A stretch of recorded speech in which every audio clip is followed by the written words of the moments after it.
So, good morning, everyone, and welcome to Sierra Foothills Unitarian Universalists. My name is AJ Van Tyne. I am the minister of this congregation.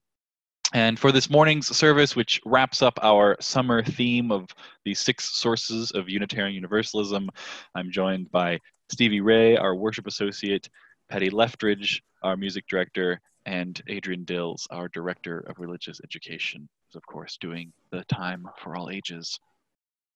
And all of us doing this service, we are joined by all of you. Each one of you is welcome here today.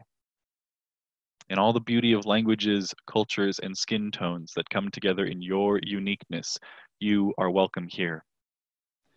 In all the ways that you experience and express gender, you are welcome here. In the beauty that is who you love and how you love, you are welcome here. With all of the religious and ethical traditions, all the varied sources that inform your spiritual life, you are welcome here. Whether you come this morning feeling whole, feeling broken, or feeling anywhere in between, you are welcome here. No matter how long you've been away, nor how soon you may return, you are welcome here. You are invited to join us with an open mind, a loving heart, and helping hands. We welcome you today. I now invite Stevie to begin our worship by leading us in lighting our chalices. We light our chalice with these words from the Reverend Erica Hewitt. The chalice, as a symbol of Unitarian Universalists, arose as a beacon of hope in an atmosphere of tyranny. The chalice arose as a sign of promise that the marginalized would neither be forgotten nor ignored, because they are beloved and precious from the perspective of the holy. This morning, we remember all of the people who have been told explicitly or implicitly through police violence or government policy, through derision or dehumanization, that they are anything less than whole, anything less than beloved. And as we each light a chalice in our homes, may we make of our lives a beacon, a symbol of our promise to draw the circle wide, a sign that we will not rest until all means all. And we'll now sing our opening hymn, number 193 in the Great Hymnal, Our Faith is But a Single Gem.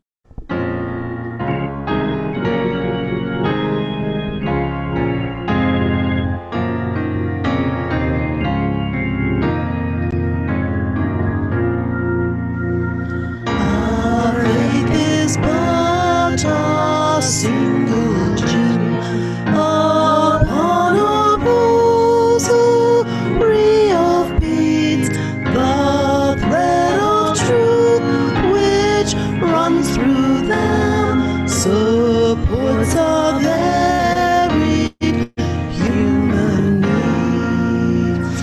Confucian wisdom, Christian care, the Buddhist way of self-control, the Muslims' daily call to prayer are proven pathways to the goal.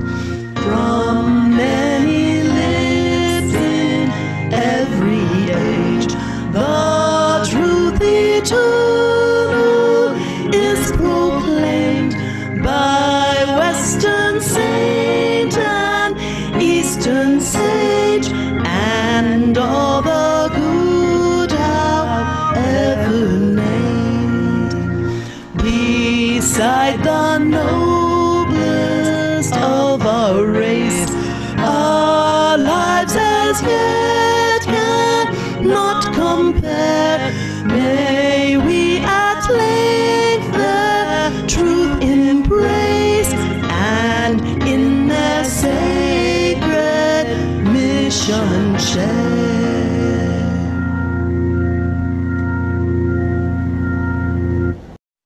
Good morning.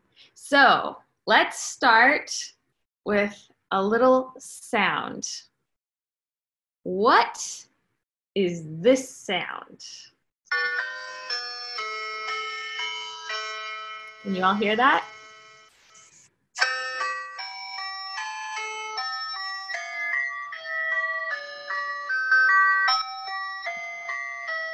What's that sound?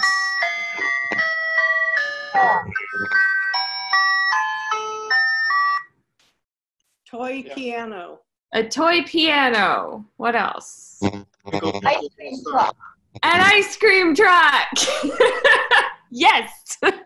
It's an ice cream truck. And no matter where we are in town or which town we're in, when we hear that tinny music from far off, we know somebody has treats. How do you feel when you hear that sound?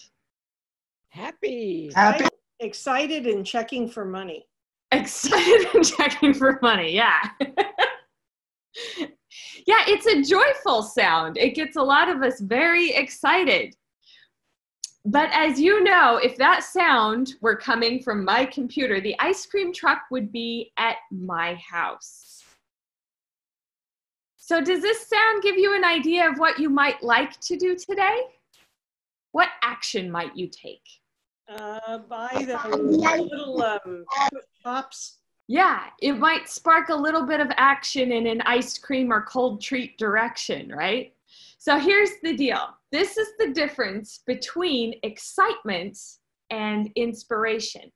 Excitement are those wonderful feelings that you described about hearing the music. Inspiration is the action that we might take or the thoughts we might have that are sparked by that excitement. Inspiration could even be the dreams that we dream because we got excited about something.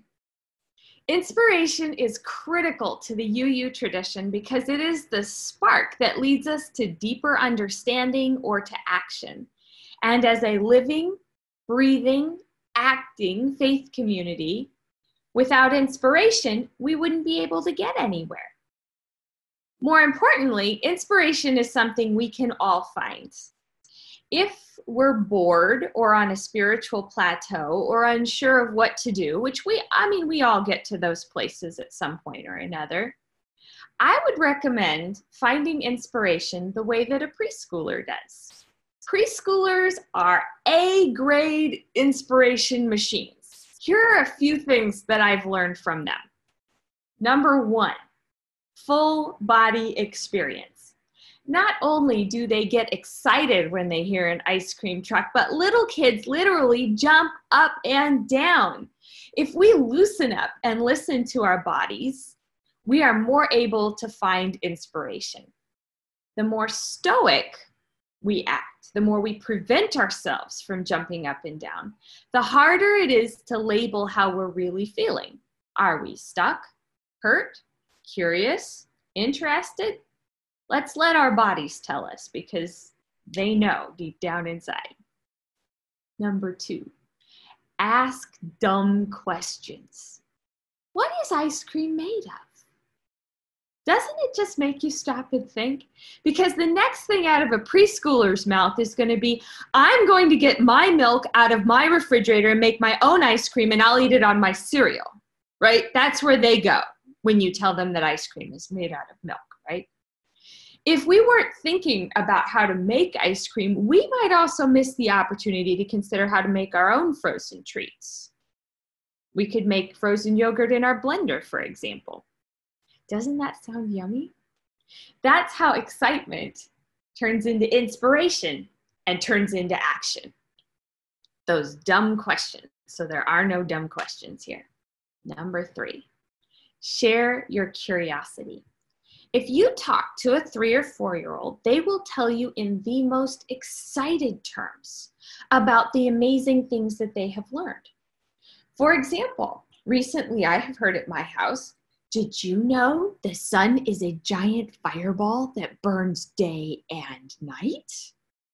Do you know that you should keep your face down when you wash it or the water will get all over your shirt? It's amazing, right? Did you know that ice cream trucks are cold so that the ice cream doesn't melt?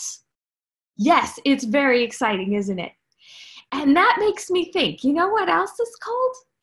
Cars. They have air conditioning, and we've all been a little stir crazy lately, so maybe we should just go for a Sunday drive, even if we don't go to anywhere.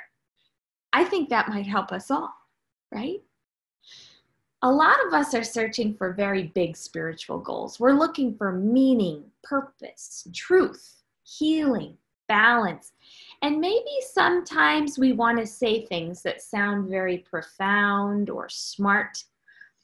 But really, being able to share our excitement that we have in our mundane experiences, those small doses of inspiration, can give us a footpath to those more expansive goals.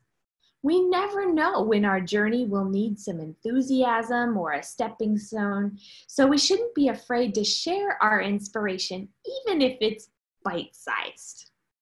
So on this path of Unitarian Universalism, which is growing and changing all the time, we recognize that because there is always this potential for growth, we are always open to inspiration.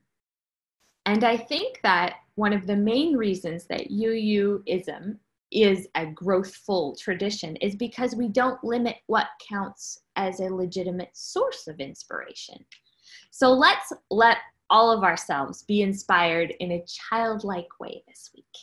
Thanks for spending some time with me. Our reading this morning is by the Reverend Joanna Fontaine Crawford, every third Thursday. Every third Tuesday, I am a Buddhist. I empty my mind and lighten my heart and try to let go of attachments. Every other Friday, I am a Christian. I look for the least of these and try to love God and my neighbor. The full moon of the month finds me Wiccan. I honor the dual nature of God and find my rhythm as maiden, mother, or crone. On the 15th of the month, I am humanist. I respect science, integrity of fellow humans, and all that we have learned and have made. Every fourth Wednesday, I am Hindu. I take a breath and understand that what is unfinished now will remain for me to continue next life. On alternate Fridays, I am Jewish. May the Lord bless you and keep you, I tell my children, softly touching each head. And all the Thursdays and the Mondays and the Saturdays and the Sundays and all the other days in between, find me reading or listening or watching. Philosophers, Muslims, Mormons, Baha'i, and more fill my heart, touch my soul. And yet, the one thing that none of these provide to me is the certitude that they are the one. They lend me wisdom, sing to my heart, cause me to question, help me find answers, make me more me. And at the end of the day, every day, I am Unitarian Universalist, impartial and in pledge, with all my heart, with all my soul, all my mind, and all my strength. I honor this faith. I hold it close as it lets me run free.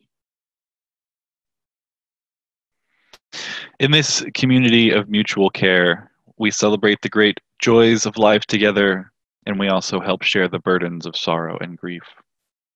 And as such, each week we share specific joys and sorrows from the lives of our members, from our community. So if during the week you have a joy or a sorrow you would like shared on Sunday, please email me or contact me anytime during the week. Or if I'm not going to be in the pulpit that week, let our office administrator, Vicki, know what it is you would like shared in the service. Also, often when there's a guest in the pulpit, or when I'm in the pulpit, the e-beacon will tell you where to direct your joys and sorrows. If you have any joys or sorrows that you have not emailed to me but would like shared with the community, you also may type them into the chat bar now for others to read. Vicky Jungers shares her concern for her sister and everyone on the Monterey Bay Peninsula who are standing by for fire evacuation. It is a very scary time. Paul Boisvert shares the joy that his initial surgery to address prostate cancer was successful and he is recovering well. Further radiation or hormone treatments are still to be determined, but he and Rick Marshall offer their deep appreciation for the good wishes, cards of encouragement, and delicious food that SFUU members have sent. Your support has been a blessing to them. And Dan and Kelly are overjoyed by the surprise return of their daughter Caitlin from Melbourne. She apparently never intended to stay all the way till December, and it was all a ruse to surprise them. Joyful news indeed. Holding all these joys and sorrows of the past week in our hearts, holding those shared in the chat, and those left unsaid, unexpressed, but held tenderly in the silent sanctuary of our hearts, I invite you now into a time of meditation, prayer, and reflection.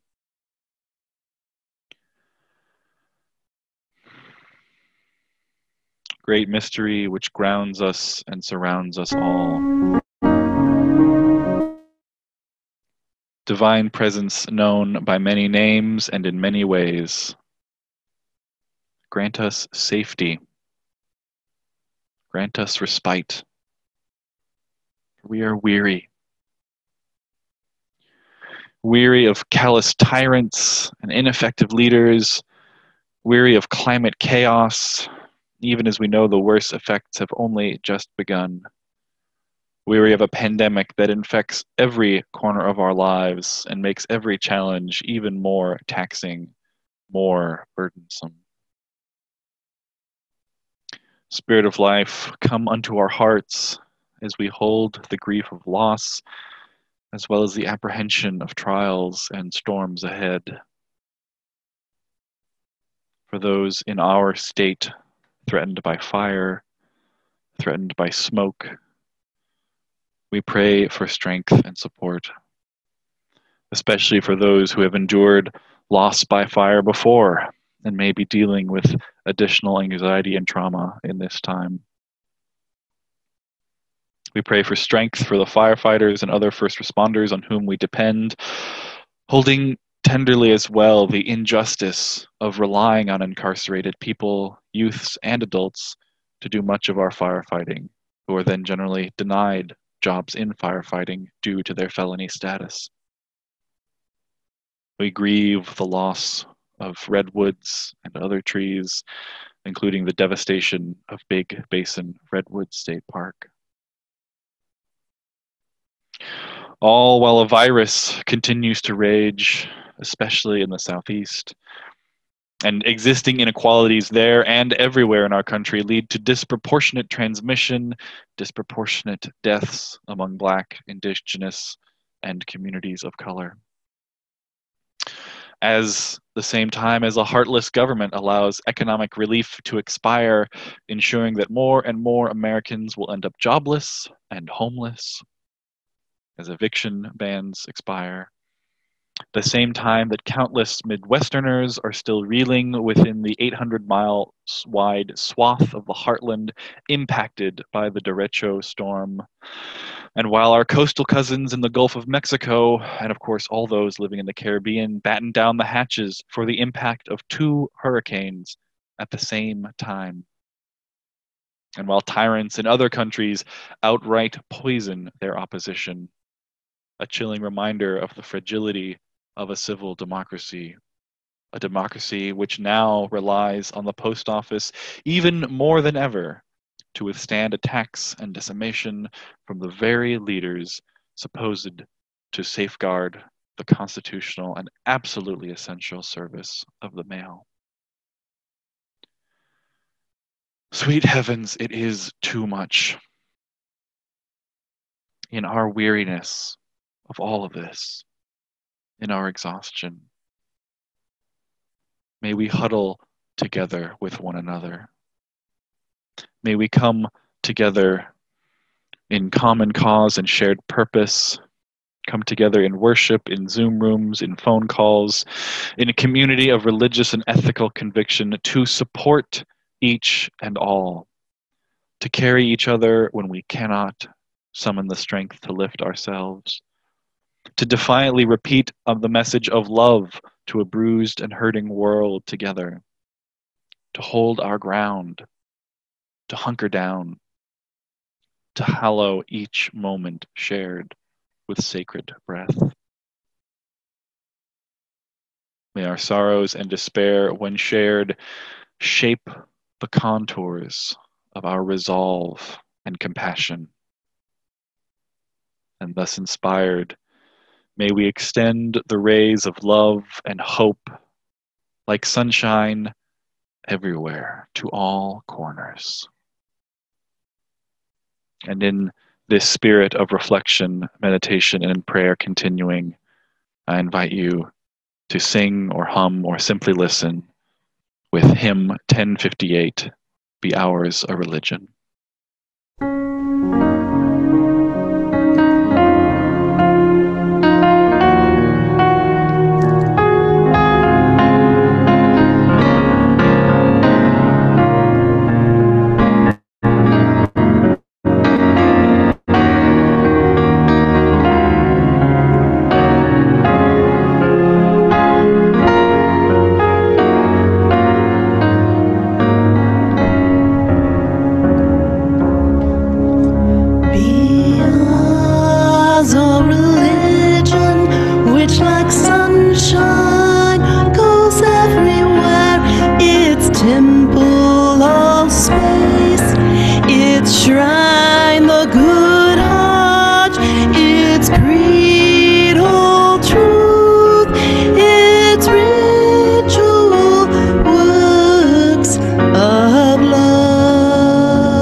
When Fred and I first attended SFUU and read the 7 principles many years ago, we were sold.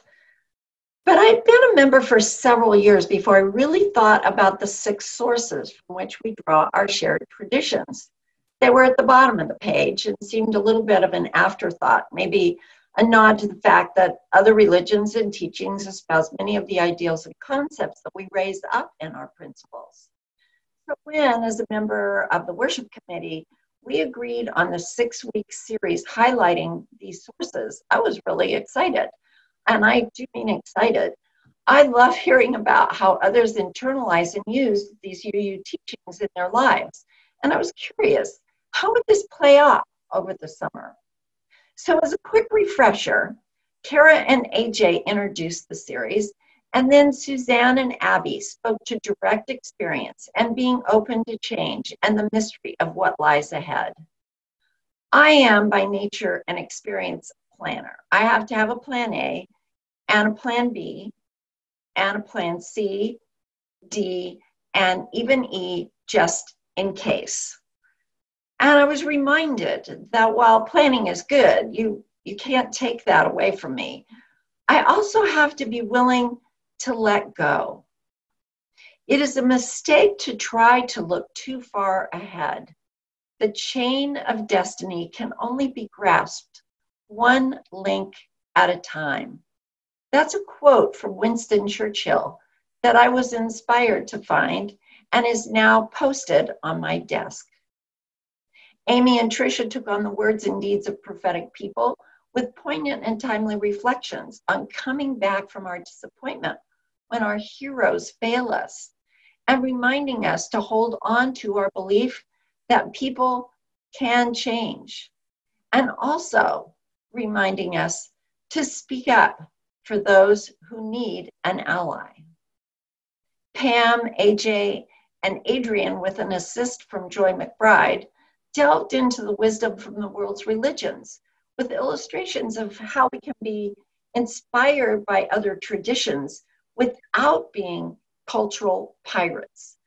And although I loved celebrating Chinese New Year's and all the Chinese holidays while we lived in Hong Kong, takeaway from this service made me really thoughtful. How do we celebrate the traditions of another culture without claiming ownership of those traditions, whatever they are? As a cultural Christian and sweetheart of a Jewish fraternity while in college, I felt that I had a pretty good grasp on the fourth source, calling us to love our neighbors as ourselves. I knew that the golden rule was pretty much at the core of all religions, but I'm most inspired now by the platinum rule. Treat others the way they would like to be treated. A much more empathetic approach that, even though it was coined for use in the business environment, has so much application in our everyday life. Thank you, AGA, for this. Another post for my desk. Next to my personal theological statement, give everybody the benefit of the doubt. Joan and Amy explored the humanist teachings, our fifth source. I was looking forward to that, being as how I am a confirmed person of reason, reminding us that while heeding the guidance of reason is important, we can't always, or maybe even ever, change minds by using reason, and that things that seem obviously true may not always be. The two tenets that I'm going to bear in mind as we approach the upcoming elections. With our sixth source, the spiritual teachings of earth-centered traditions, Jeff and George, and again Adrian, deftly examined how the rhythms of nature can help us cope, even when we think that we can't, and how a journey isn't just about distance or length, but also about depth. And yes, the Cicero quote from this service, if you have a garden and a library, or in 2020, a Kindle, you have everything you need, is added to my desktop, along with his quote, while there's life, there's hope. And I stopped to think, if I were to limit myself to only one set of teachings or belief systems, how much poorer my life would be. Our reading today, every third Thursday, really speaks to my understanding of Unitarian Universalism, how we draw from all these sources without diluting our UU identity or theology. And it's actually the essence of being Unitarian Universalists. On learning that we had joined SFUU, a friend remarked, "Oh, UUs, the religion for people who can't make up their minds." But in fact, we UUs are people whose minds are open to teachings that deepen our understanding and expanding our vision of the world and enrich our journeys as spiritual beings. Blessed be. Generosity is a spiritual practice of this congregation. When we offer our time, our talents, and our treasure, we deepen our engagement and become part of building the beloved community together. As part of our ethic of generosity, we also split our collection plate with a local community organization aligned with our values. This month, our Share the Plate recipient is Sarsis, Save Auburn Ravine Salmon and Steelhead, a local nonprofit organization whose mission is to restore our streams and the American River in order that these fish may once more return upstream to their historical spawning grounds. To support SARSIS and SFUU today, you can follow the link in chat or navigate to our website, mysfuu.org, and click on the link Give to SFUU. Here you can donate to SFUU anytime for our Share the Plate program or directly to SFUU to pay your pledge. You can also download the app Give Plus Mobile, where all you have to do is create an account, put in our zip code, and select SFUU to give. Instructions and links are at the bottom of the Give page on SFUU. Of course, as always, you can mail donations or pledges directly to the church at our 190 Finley Street address. And if this is one of your first times visiting us, please know that you're our guest and there's no expectation that you participate. The offering will now be given and gratefully received.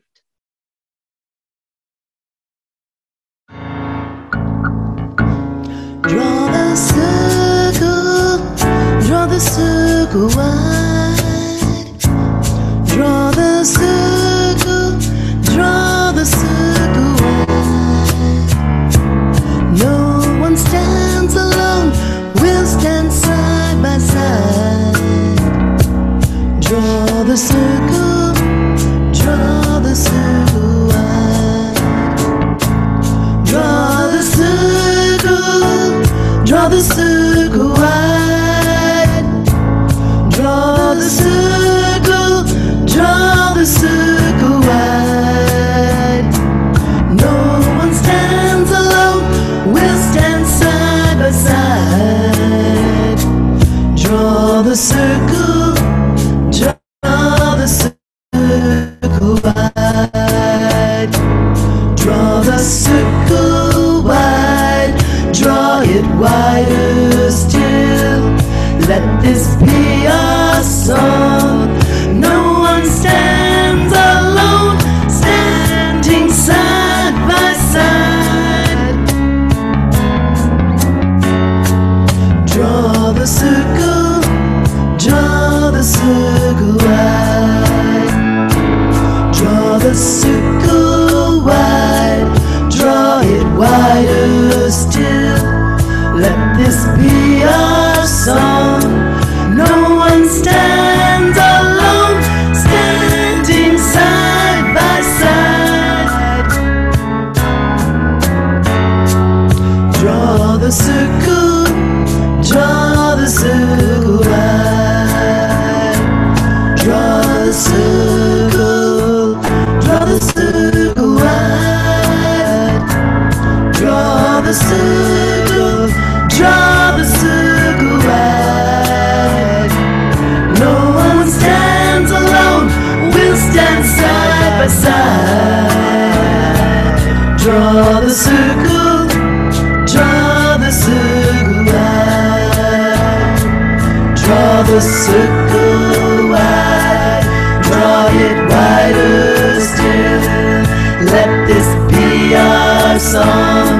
No one stands alone, standing side by side. Draw the circle wide. Draw the circle wide. Draw it wider still. Let this be our song. No one stands alone, standing side by side. Draw the circle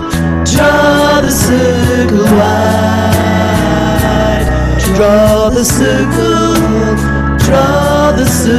wide.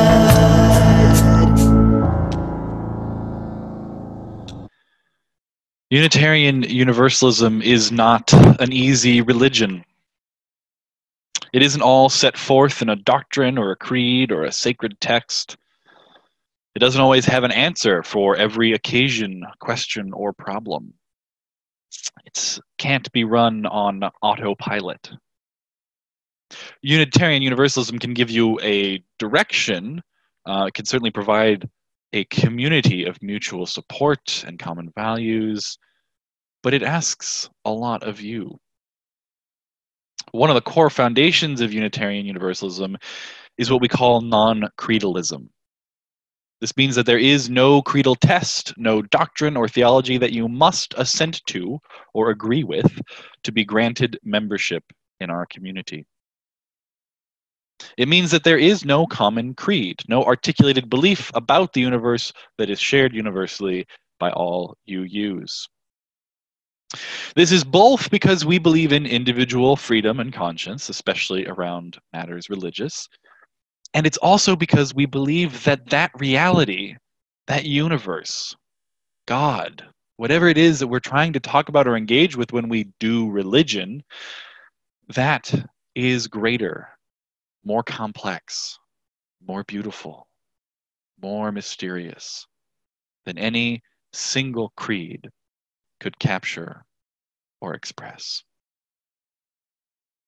However, being non-creedal as a collective religion doesn't mean that an individual UU doesn't have their own creed, a personal creed or credo by which they live or understand the world that they live in. Sometimes people come to Unitarian Universalism with their theology already figured out. They know, for instance, that they believe in a God of love, but not the God of the Bible, or they know that they are an atheist and that their cosmology might best be described as scientific naturalism. Only that which can be empirically proven should be accepted as existing. Or they may come with a worldview or a spiritual practice informed by Buddhism or any of the other world's religions or philosophies. Other times, perhaps more of the time, people come to Unitarian Universalism without everything figured out. Often, someone might be drawn to UUism, the message, the community, the values that we have, but not have their own credo or theology all articulated or figured out already. Whether you fall into one or the other category is not really important. Unitarian Universalism is, after all, much more about the journey than the destination. And one of our convictions is that we can have a community with diverse theologies, including theologies in progress, or with people who are maybe truly at a loss to articulate how they understand God, mystery, divinity, reality, or their answers to any of the big questions. And then for many born and raised Unitarian Universalists, myself included, we may have a strong sense of our identity as Unitarian Universalists.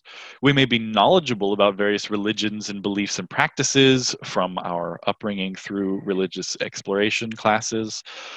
But unless our family has an additional religious identity or cultural heritage that they pass on to us, we born and raised UUs don't necessarily get a credo handed down to us. I didn't. Unitarian Universalism isn't easy. Unitarian Universalism asks a lot of you. But it doesn't leave you totally unprepared.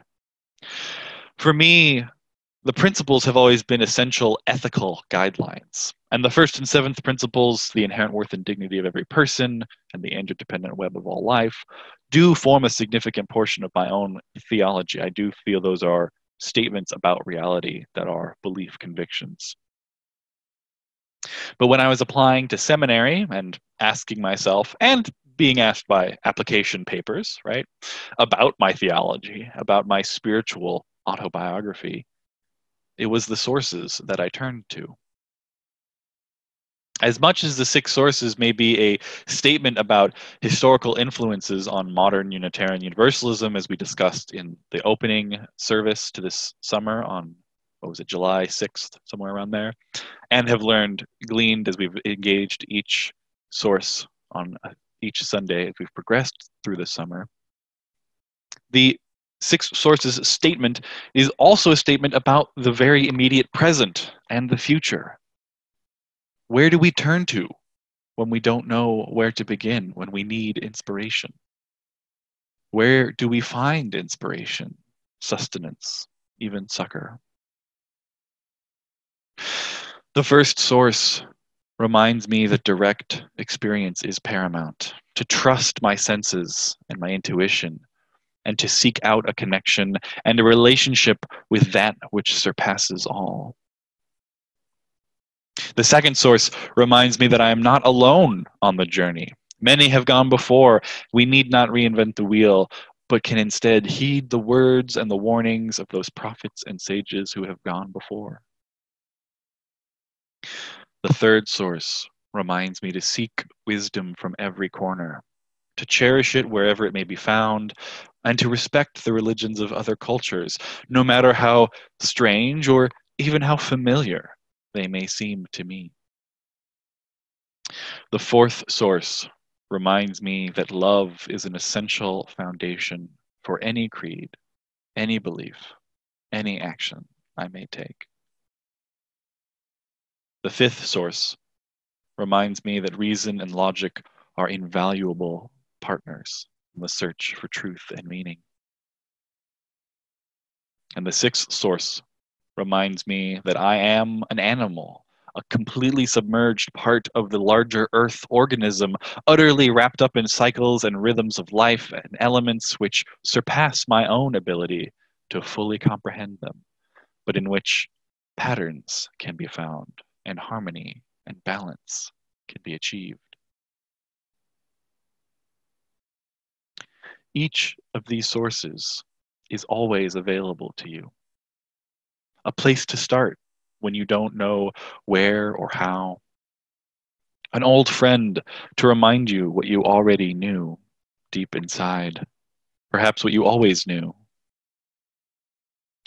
A new encounter to shake you from your slumber and reveal a new insight that transforms your life.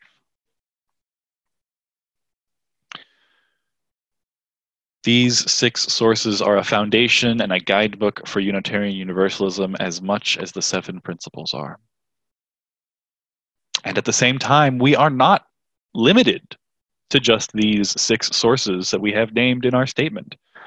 The six are really just a brief attempt to capture a vast store of knowledge, of wisdom, and inspiration in the human endeavor. They suggest the broadest possible spectrum of sources and insight and inspiration. So, whether any one or three of these six sources speaks to you, or if all do, or if none do, I think the question still remains and can be answered by every person. What are your sources of inspiration? When you need reassurance, resustenance, guidance, or even sometimes reprimanding, where do you turn? Do you have a favorite text or author? A certain spiritual practice or art form or exercise that you do? Is there a certain sacred place that you go to, whether physically or in your mind's eye? Or do you go to a beloved friend, a mentor, a partner?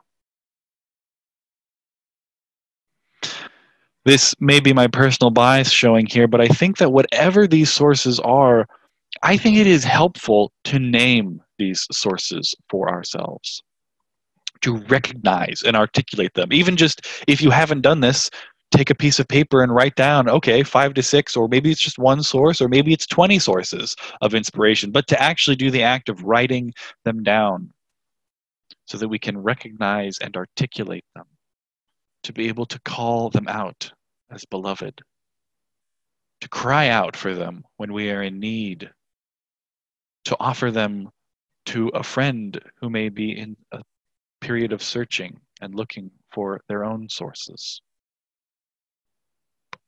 What I appreciate so deeply about Unitarian Universalism is that the utmost freedom and breadth is given to what our sources might be, our sources of inspiration, to what our beliefs, creeds, and theologies can be. But we are also offered a starting point for our individual searches for truth and meaning. We are not left out in the cold for our own journeys of spiritual growth. Right now, in this particular historical moment that we find ourselves, we are experiencing multiple crises compounded one on top of the other. In truth, I think it's actually all one crisis of proto-fascism arising out of late capitalistic destruction of economic and environmental stability, but that's another sermon altogether, and probably a lecture that should not quite be placed in a Sunday morning service. But that's a separate question from what we are actually experiencing in our day-to-day lives, and how our psyches and spirits are able to respond to and withstand them. Whatever analysis or model we want to put onto it, my experience at least, I can't speak for everyone's experience and it may not match yours, but my experience is just feeling so exhausted and so crushed at the first level just by an increasingly dictatorial government which has done slightly less than the bare minimum to actually help people or carry out its mission, all while eroding the democratic norms of this nation. So that's a base layer. And on top of that, we are now 6 months into a once-in-a-generation pandemic, and all of the adjustments to life, all of the grief of loss that comes with that, both the losses that have, both grieving the lives that we would have been living and what we would have been doing in these past 6 months and in the next 12 months, and also, of course, grieving the lives of those who have already passed away in its wake. Over 170,000 citizens of this country have died. And on top of that, at least here in California, much of the state is literally on fire. Smoke fills the air and clouds the skies, and the uncertainty of each moment feels even more profound. And our ability, again, my ability to adjust to the new reality and to deal with the new crisis is, of course, taxed because I've already been adjusting to all the crises that came before. Perhaps you are feeling similarly stretched thin. Now, I do believe that this too shall pass, though many days that conviction is more of an intellectual knowledge rather than a truth I can feel fully alive in my heart.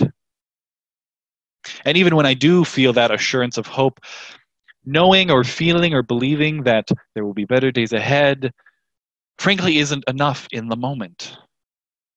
Knowing or at least fervently believing that the danger will pass, that the chaos will settle, doesn't help me that much with the danger and chaos that I face right now.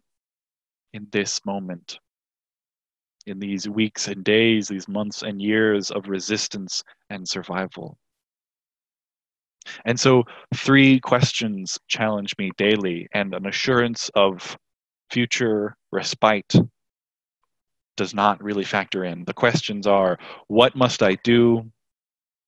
How will I muster the energy to do it?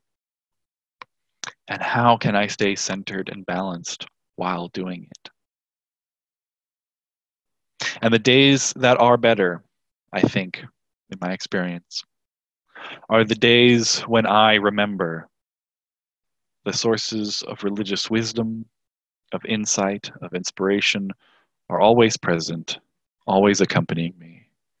And when I turn to them to help ground me, to help be held by the words and deeds of prophets of ages, some recent and related to ours, and some ancient and gone by completely.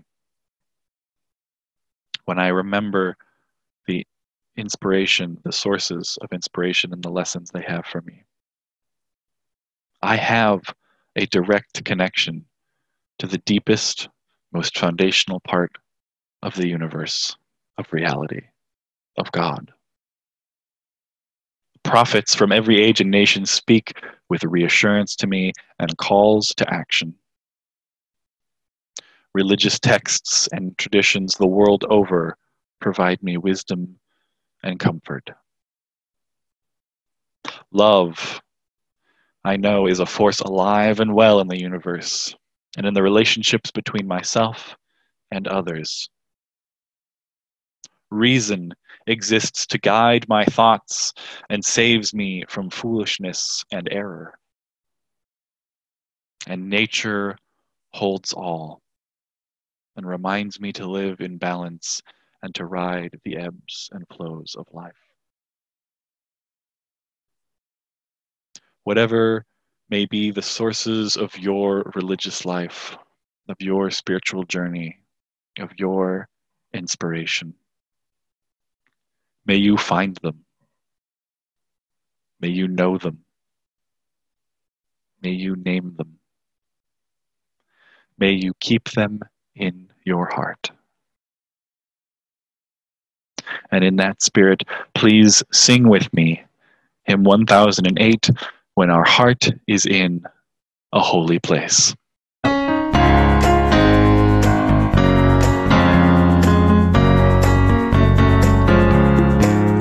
When our heart is in a holy place, when our heart is in a holy place, we are blessed with love and amazing grace. When our heart is in a holy place, when we trust the wisdom in each of us, every color, every creed and kind, and we see our faces in each other's eyes, then our heart is in a holy place. When our heart is in a holy place, when our heart is in a holy place, we are blessed with love and amazing grace. When our heart is in a holy place, when we tell our story from deep inside, and we listen with a loving mind, and we hear our voices in each other's words, then our heart is in a holy place. When our heart is in a holy place, when our heart is in a holy place, we are blessed with love and amazing grace. When our heart is in a holy place, when we share the silence of sacred space, and the God of our heart stirs within, and we feel the power of each other's faith, then our heart is in a holy place. When our heart is in a holy place, when our heart is in a holy place, we are blessed with love and amazing grace. When our heart is in a holy place, when our heart is in a holy place.